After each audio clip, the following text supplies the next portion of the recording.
I'm going to take the liberty, Sadhguru, to do what I normally do on my television show, which is a rapid fire round.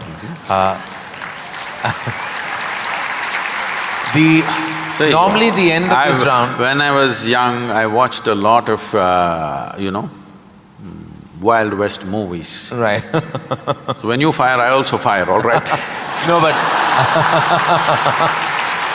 no, I promise you, this is not that kind of… You're not in my line of fire at all. I will not take the liberty of being that person. These are just quick questions which when I ask for one word, you have to stick to that. Because sometimes you have a tendency of not exactly answering the question asked. But you give such a profound and prolific retort back that it makes you very satiated. But in this case, my only request is that if it's one word, then it's just one word. Okay. And the end of this, normally, you get a hamper, but in the absence of a hamper here, you already have something, right? Yes. So, or this beautiful bouquet that is right next to you. But so there's no hamper, but you will get my utmost gratitude. All right, very simply, what is the one thing that is essential to living a balanced life? Sense.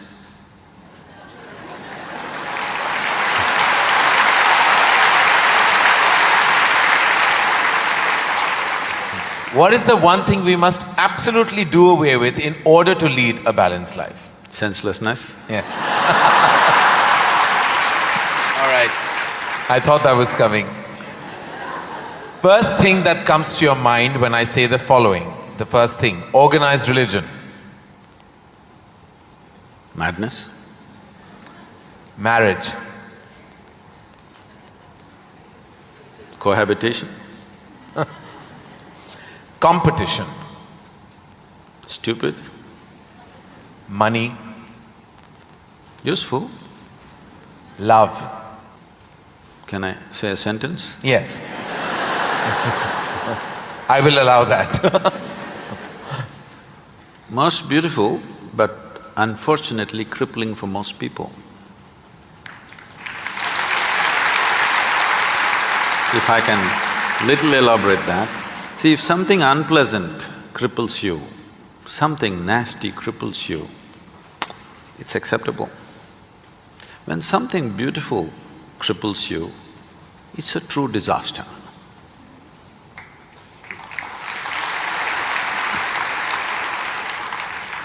If you could ask one person, alive or dead, one question, who would you ask and what would that be? I really sorted out all my questions because I did not spend time educating myself or doing anything. I spent my entire life sorting out every damn question I had. I've kind of run out of questions. And you certainly have not run out of any answers and you never will. Best advice you have ever received? Nothing. Never? No. I never sought, nor did I receive. I made myself in such a way I'm incapable either of seeking advice or giving advice.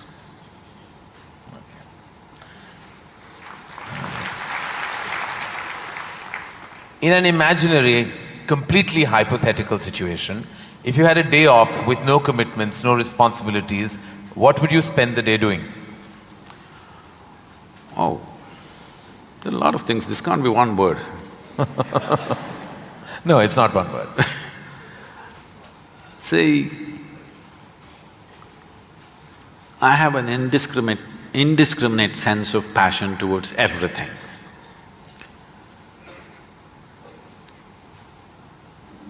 There were lots and lots of things I did at one time, but these days, time is not allowing me to do that, so generally if I have little time, all I do is play golf.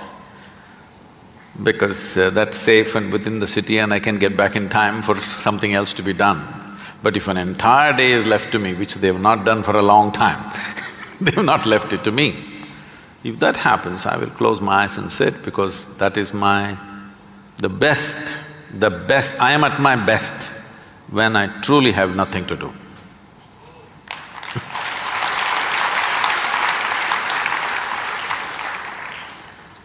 What is one thing you'd like people to remember about you at the end of your life? They must live so wonderfully that they don't even remember me.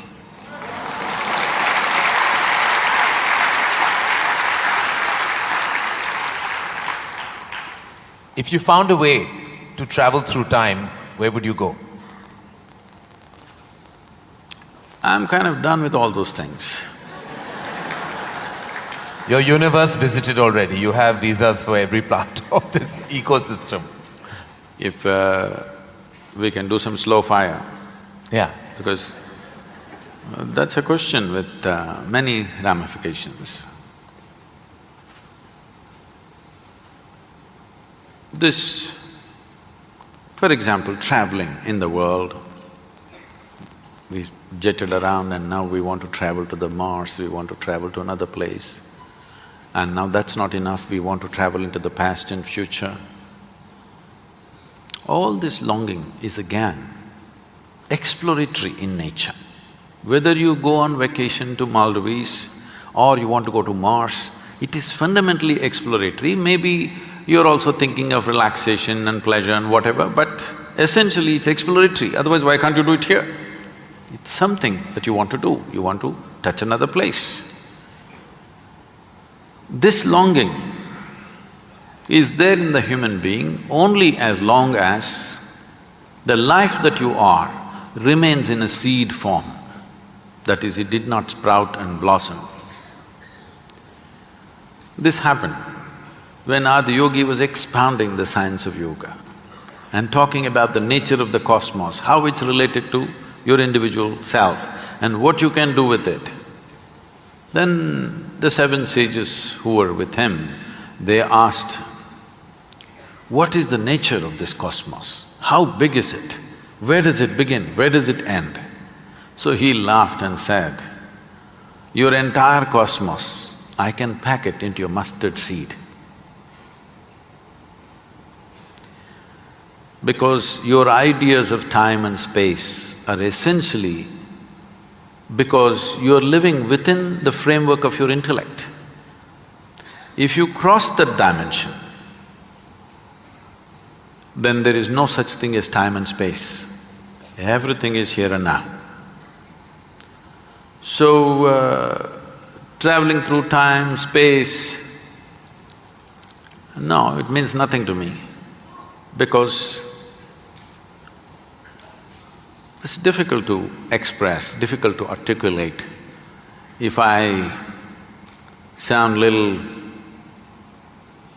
I have a reputation of being very logical, but if I sound illogical or silly to you, you can blame it on my jet lag. I just come from United States after 6 weeks, so you can say maybe he was jet lagged, that's why Sadhguru is saying something silly. But I'm fine. I'm saying this because you can't fit the universe into your silly little logic. Today's human being is too overly enamored with their own logic that they're missing the entire life. The gamut of phenomena that's happening in the existence is missed because the only way you can accept anything is it has to fit in to the square hole of your logic. Anything that doesn't fit into your logic, you will reject. In this, you rejected the entire cosmos. In this, you have rejected the magic of life. You have become a slave of logic and completely missing the magic of life. So, this time, space, all this stuff is because intellectually you're trying to dissect the universe and try to understand this. Tell me, if you sit here, suppose you're very joyful, do you see, you will not know how the day passed off. And if you're depressed, do you see the day won't pass? So time is a consequence of the miserable nature of human existence. If you are truly blissed out and ecstatic, you wouldn't know what is a day, what is a year, what is a lifetime, you wouldn't know. There have been times I sat down, I didn't realize, I thought it's 5 minutes, but people gathered around and started molesting my feet. Well, because in their understanding, I sat there for many days or whatever. This idea of time and space is a very convoluted idea simply because people are stuck in the framework of their logic. My work, my fundamental work is to take people beyond the framework of logic into the true magic of existence, our own existence. But it takes a lot of time. Still, my reputation is of being very logically correct because I'm still trying to woo them still wooing them, you know. For the real thing to happen, they will take a long time, unfortunately, because they have become such slaves of their logic. What is the first thing you notice when you meet a person? Just everything. Everything. Everything. Past, present and future.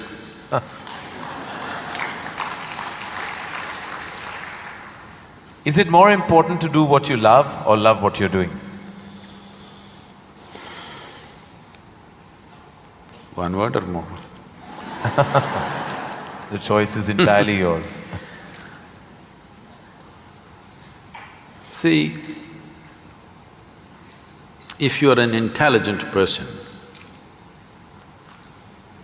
you will try to do what you love most. But if you're a genius, you will do just what is needed.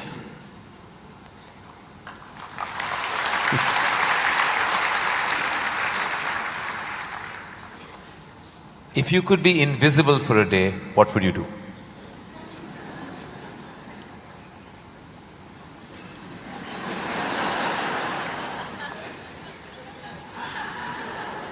You wouldn't know?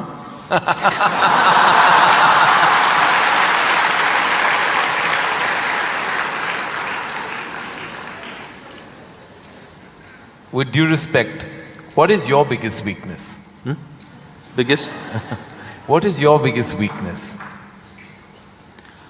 See, what normally people treat as weakness in their lives.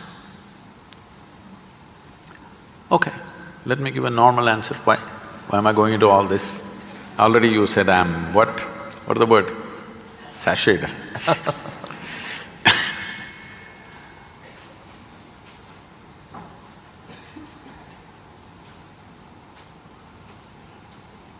My biggest weakness is, I love danger.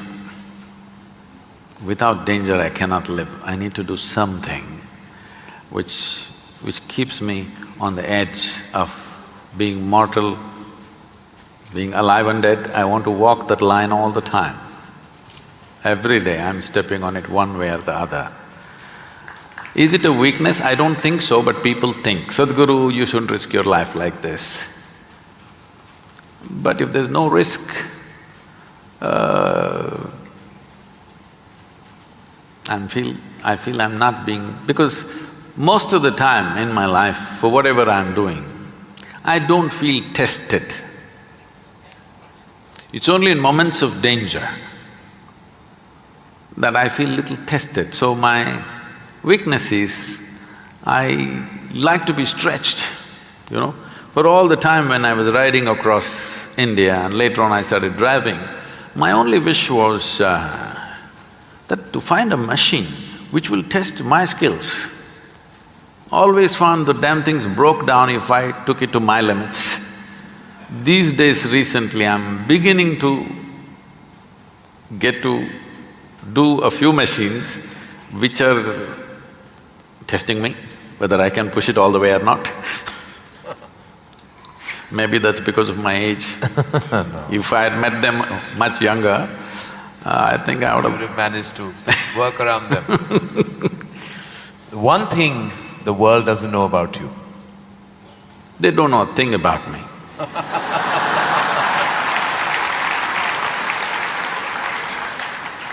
That's a fact. And the one thing you wish you could change about yourself. Oh, I never looked at that. I could speak Hindi. No, I'm sorry, Marathi.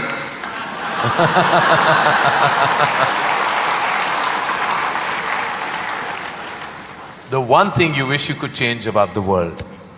Oh, a lot of things. One. Human beings. Desperately in need of. So what would you consider to be your greatest achievement? I don't think there's any. Because I always fall woefully short of my own expectation of what I could do. So I never feel anything is an achievement. Is there a song you love and can listen to all the time? Oh. I somehow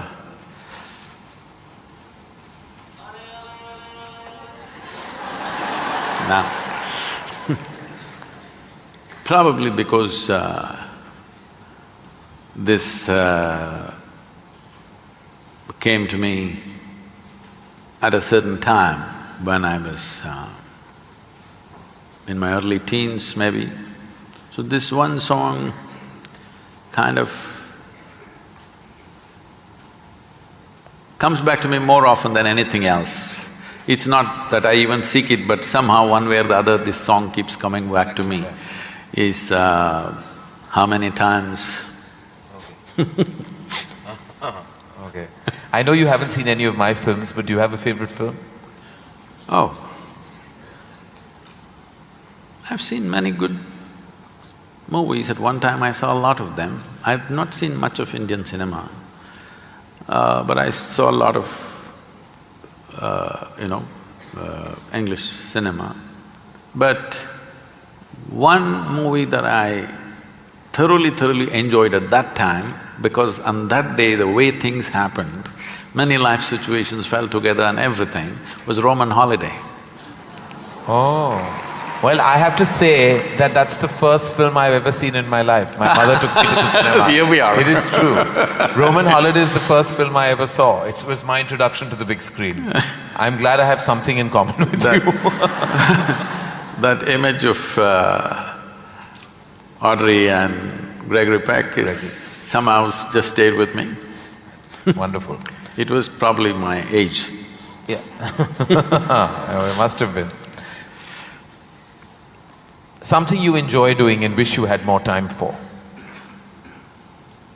I wish I had more time, because I made myself like this, that there is nothing that I enjoy or do not enjoy. I make sure I enjoy everything that I do, including simply sitting quietly or talking to somebody or doing whatever, because my activity is not limited to one area, so many things.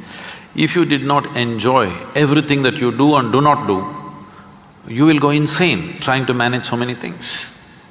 But I will not go insane, because I enjoy being alive. Activities, anything is okay. Everything I do, I enjoy. Small things, big things, every kind of thing. Most profound things and silly things, I enjoy thoroughly. Should us all. Lastly, in a biopic made on you, who would play you? But who would make a biopic first of all? No, there would be lots of interested people. Maybe you should animate. I don't think you would want that. Well, that is the end of the rapid fire, and you totally deserve the hamper that doesn't exist on this platform. But it's a virtual hamper that I've given to you with my love, gratitude and deepest amount of respect. Thank you. Thank you.